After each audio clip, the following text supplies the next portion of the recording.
வாரத்தின் முதல் நாள் விடியற்காலையில் இருட்டாயிருக்கும் பொழுதே மதலேன் மரியாள் கல்லறைக்கு வந்தாள். கல்லறை வாயிலில் இருந்த கல் எடுபட்டிருப்பதை கண்டாள். கல்லறைக்கு அருகில் வெளியில் நின்று அழுது கொண்டிருந்தாள். அம்மா, ஏன் அழுகிறாய்? யாரை தேடுகிறாய்? ஐயா, நீர் அவரை தூக்கிக் கொண்டு போயிருந்தால் எங்கு வைத்தீர் சொல்லும், நான் அவரை எடுத்துச் செல்வேன். மரியே,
ஆழ்கடலும் உயர்மலையும் உன் பெயர் போற்றுதையா.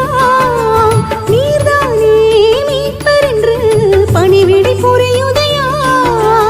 எந்தன் பாதை நீர், எந்தன் வாழ்வும் நீர். எந்தன் பாதை நீர், எந்தன் வாழ்வும் நீர். மாபெரும் சபைதனிலே நான் உன்னை தொழுதிடுவேன்.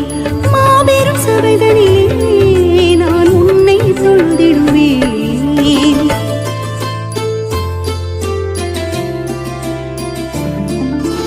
யாரும் காணா நேரத்தில் என் நாயனை கண்டேனே.